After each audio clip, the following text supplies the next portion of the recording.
Are you trying to apply for internships, scholarships, or jobs, but stuck on how to write your CV or resume? Don't be like this guy, Steve. Now, Steve had applied to 53 jobs. Yes, 53. And every time he got an email, he would open it faster than his WhatsApp messages, only to read, "We regret to inform you." At this point, Steve had memorized the rejection template better than his own resume. He even started wondering if his emails were going straight to spam or worse. HR was using his resume as a coaster for their coffee. But then one day, someone told him, "Steve, your resume is not a diary. It's not a life story. It's your marketing tool." And that was when things changed. He revamped his resume, highlighted the right skills, structured it properly, and boom, within a week, Steve landed 2 interviews. So, if you don't want to be like Steve, ghosted by HR and comforted only by pizza, stick with me and let's learn how to write a resume that actually works. In this video, I'll walk you through the key differences between a CV and a resume, break down the important sections you need, and show you how to use ChatGPT as a writing assistant to help you write a strong, professional document that stands out.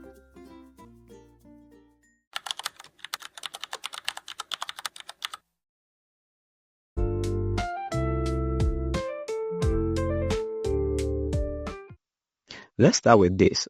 What's the difference between a CV and a resume? A CV, or curriculum vitae, is typically used in academia or research roles, and sometimes in international applications. It's often 2 to 3 pages or more, and it includes your education, experiences, research, publications, awards, and more. A resume, on the other hand, is more common in the corporate or tech world. It's usually 1 page, highly tailored to the job you are applying for, and focuses on skills, achievements, and experiences. The structure might be similar, but the level of detail and purpose is different.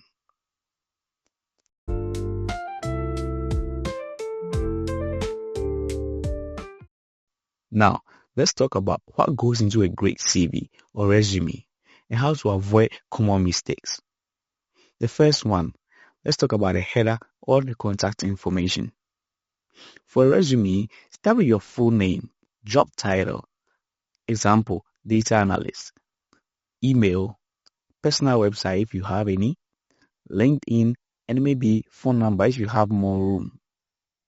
The same thing for CV, but make sure to remove the job title. Here are some of the common mistakes to avoid. Don't include CV or resume in the header. The second thing is use a professional email.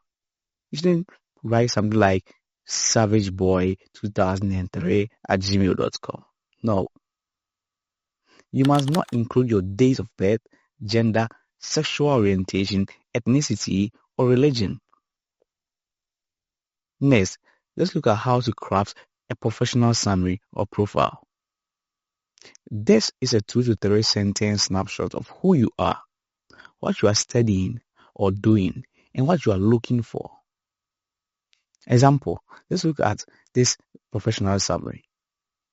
Electrical/electronic engineering graduate and software developer with data science and intelligent control systems expertise, possesses a keen ability to learn rapidly and excels in cross-cultural communication, passionate about integrating AI-driven approaches to enhance the performance and reliability of energy-efficient devices and technologies for a sustainable future.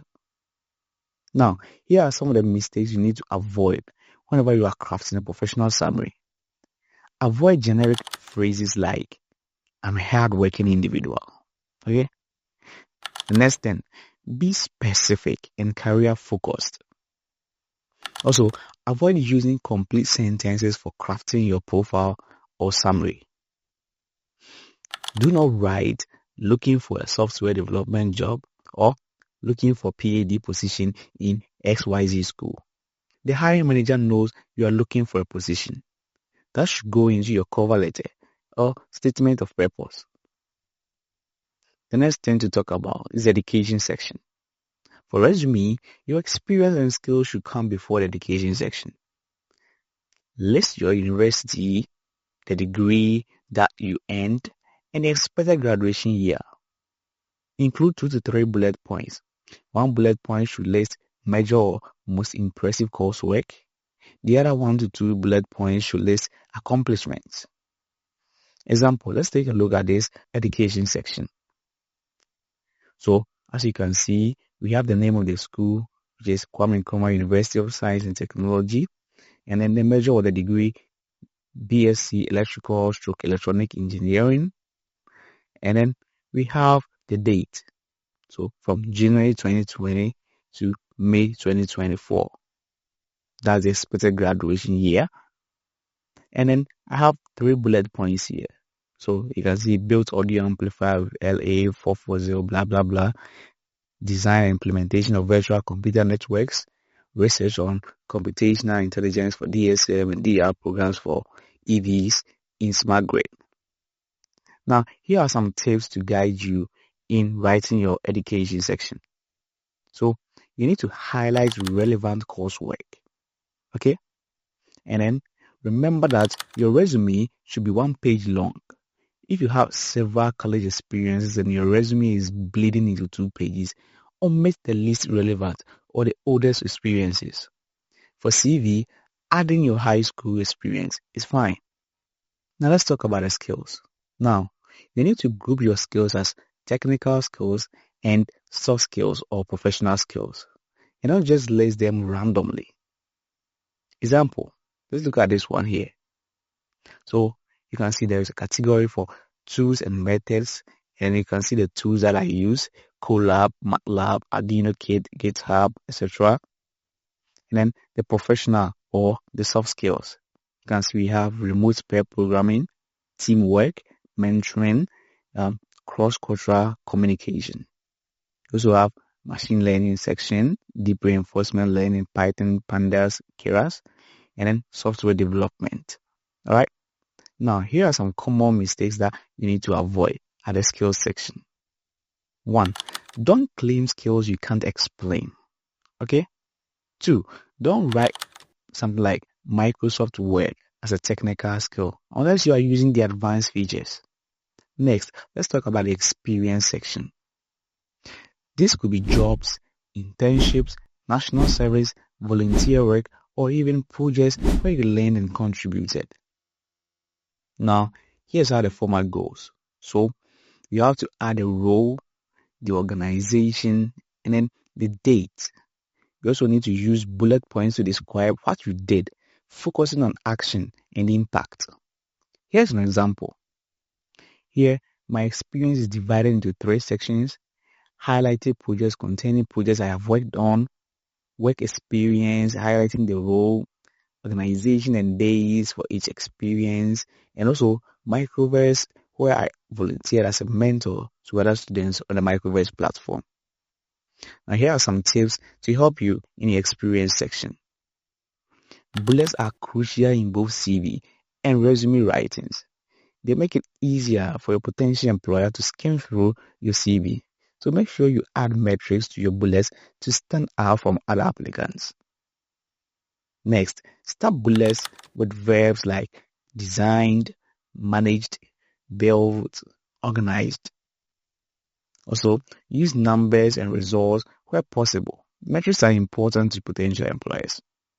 Next, let's talk about certifications, awards, languages, recommendations, which are optional.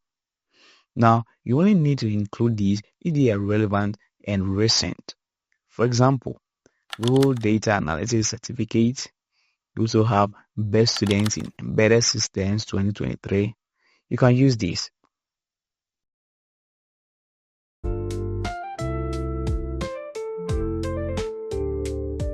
Now, let's see how ChatGPT can help you craft a CV or resume. Don't just say, write my CV. Instead, give it context and structure.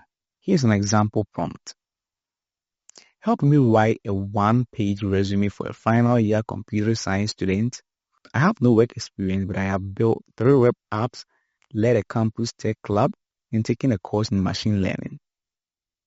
So, as you can see, ChatGPT will help you generate each section: header, profile or professional summary, skills, project descriptions, experiences, etc.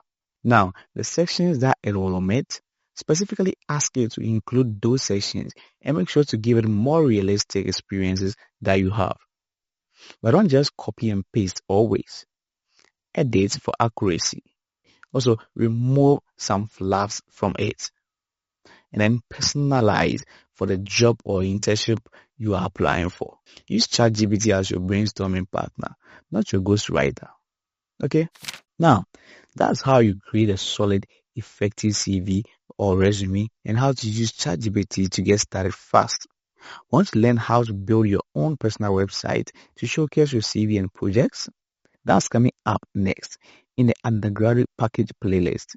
So make sure to subscribe and turn on your notification so that you get alerted for any more videos that I post.